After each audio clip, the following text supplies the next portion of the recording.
Welcome back to my wedding story video. Before I continue, some of my viewers gave a feedback that they would like me to improve on the audio of my videos.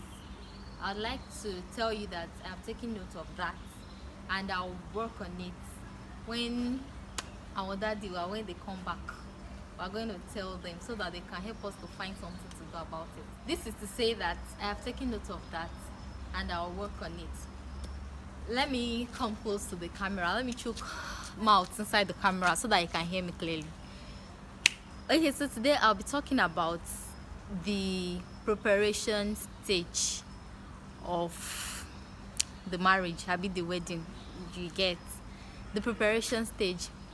Okay, after he had made his intentions known and I had taken time to weigh the pros and cons, and then prayerfully I said yes, and after that we started talking about the preparation and all of that. And you agree with me that once a woman finds the man, it's like another stepping stone. It's like, have reached Canaan, nothing again. So the next thing I was expecting was the wedding and all of that, after I had said yes. But should I say sadly, or as God would have it, after I had said yes, and then I was expecting that highest, latest in the next 6 months I'm gonna hook. The devil rose his ugly head, but trust God, he always comes through for his people. So he had some issues at work around that time, and the whole thing just kind of affected the wedding plan and all. So we had to wait on God. Now this is the first lesson I personally have taken from this whole story, and I hope that this same lesson would be useful for someone watching this video. I thought waiting would be like last 1 year or something because of the issues. But brethren in the Lord, this whole thing started in 2017 and we couldn't get married until 2020. So the wait was actually over 2 years. Now the message is not like I'm not a pastor, but then there is actually something I want you to learn, that no matter how long you wait, God will always come through. Like, that thing he has promised will always come to pass, although it is not always easy to wait. While I was waiting, people were just getting married right, left and center. Let me even give you gist. There's someone we know, as at the time we started planning to get married, he was in a relationship that eventually did not work out. My dear, this young man found another person and still got married before us. It was actually, we are happy for him. Like, it has happened for us too, but then it was actually, I hope you can feel the way it would have felt then. Like, we had to wait, but today I can say it was worth waiting for. Like, that wait was actually worth it, and eventually God made a way for us. And on 14th December 2019 we did our introduction, and at that time we did the introduction, it wasn't as if things were now okay. At that time we had to actually take a step of faith that, see, last we shall do it anyhow it comes. And before then, I remember I'd always, during the getting to know each other stage, I'd always told him that I'd always dreamed about having a parlor wedding, a very small wedding, a wedding which not so many people will come, like something just between family members and few friends, and then we are good. And he said, well, that he doesn't have a problem with it, that I would actually like something like that because it will save money, but then that he doesn't see the possibility of that happening.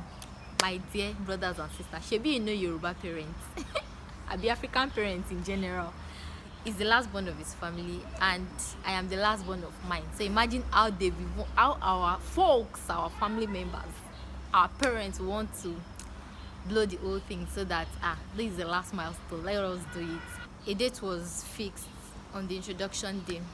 April 2nd was fixed for the wedding, and we started looking up to God. We didn't have kobo, my dear. One thing before I continue, I'd like to say one thing that encourages me about my husband. All the old time he was having those issues, with finances and all, it wasn't shaking. If it was me, it would have been written all over my, like, you will know I have problem.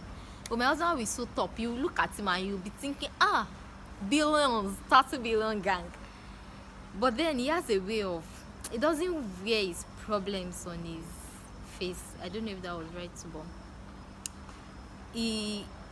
his disposition to things actually encourages me all the time, and I have actually learned that from him. I don't know if I've graduated but I have learned that from him. By the time we started putting things together, started planning out things, we didn't really have much at that time too, but we were hoping things would just fall in line. And then God never fails. Suddenly God made a way, and we had some provision. God provided some money, and then when he told me that God has provided this certain amount of money, we have money to do the wedding. So he now pushed a question to me that, do I want us to use the money for the wedding, or use the money for something else I would not like to talk about here? Well, as a lady, Shebi, you know how we always like to, he's my wedding, he's one in a lifetime something, I can't afford to mess up. But then I thought about wedding is a one-day thing, and this other option he gave me is something we would benefit from for as long as we want to benefit from it. So I told myself that, okay, actually I'd always wanted a low-key wedding, so I took the other option, not knowing that this God is a prayer answering God. I cannot imagine taking the first option of using the money to do a very big wedding, and then lockdown has started. I can't even imagine it. Don't imagine it, because it would have been a waste of time and money. Yes, it would have been, because the way things turned out, I'll get to that part. So let me not jump into it. So the day was fast approaching, and we had to put so many things in place. Prayerfully we started planning, and I had, in fact, my chief bridesmaid is, I don't know what words to use to describe her. Without her, it wouldn't have been that easy for me planning the whole thing. She's literally a chief bridesmaid in the real sense of it. Like, she's not somebody that just carried clothes and wore on that day. She's somebody that actually, in fact, you would think she is the bride. She carry everything and put on top of her head. Like, I'm still wowed. And this is the kind of person that naturally doesn't, she doesn't have friends like that. She doesn't make sacrifices for people like that.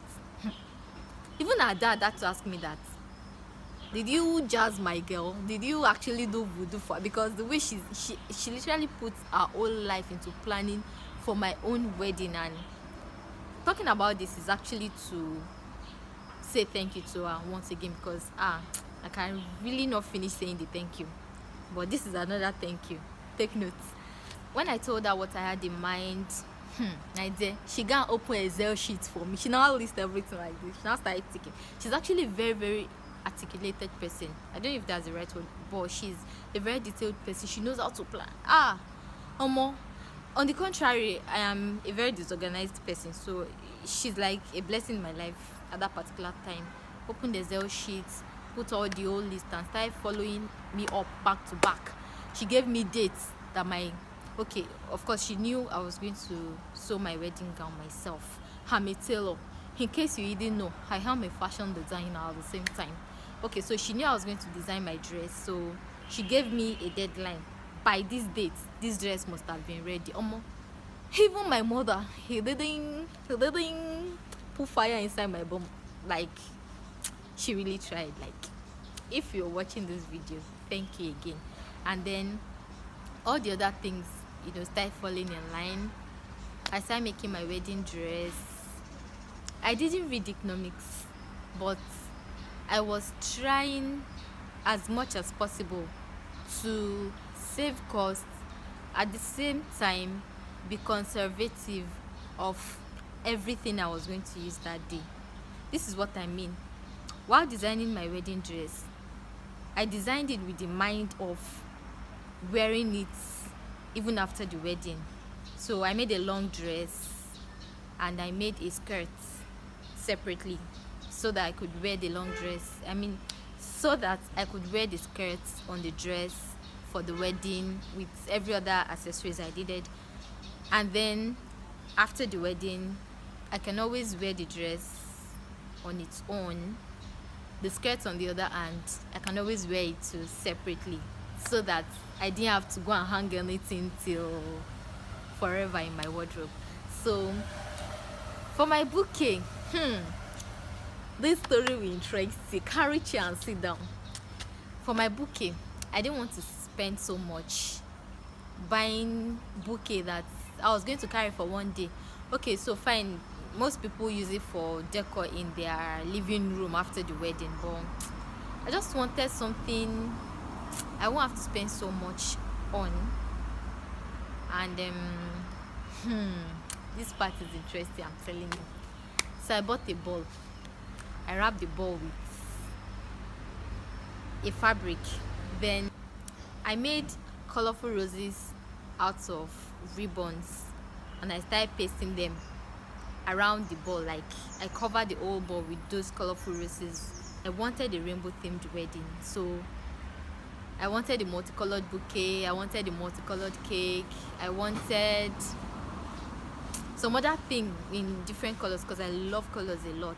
So I covered the ball with the colorful roses I made out of ribbons. And for the handle of the bouquet, if you're a tailor, you'll be able to follow me heart to heart on this one. You know that thread they used to sell for 200 naira, that long thread that you can put on the floor, that you didn't used to put on your machine when you're sewing, now you can put on the floor while sewing. After I had finished using the thread, that cone they use in holding the thread together, the empty cone, I wrapped a ribbon round it to cover it, and it came out nice. Actually, it came out really nice and I loved it. That's about my bouquet.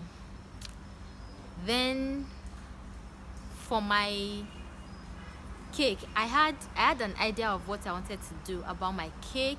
I didn't want to contract my cake out. I wanted to do it myself because I can bake too, but I'm not a professional baker. Like, I don't do it commercially. I knew what I wanted and I knew how I was going to go about it, but it was going to be a lot for me because of other things involved in the planning. So I had to contract it out. Can I have known, I wouldn't have. I got what I ordered versus what I got. I actually wanted a rainbow cake, and the vendor I gave it to made me feel it was possible. We're gonna do it. And I was expecting my rainbow themed cake. This is the cake I wanted. Even though the cake I wanted is a 7 tier, the picture I sent is a 7-tiered cake, but I know I didn't want up to 7 tiers, so I told the person how I wanted it to be. It doesn't have to be up to 7 tiers. I gave the details of how I wanted it to be and all of that, and in my own head we were cool, we were on the same page. And then when the cake arrived, my dear, I shock. It's only faint I did not faint, because if I faint, who will they marry? I was shocked.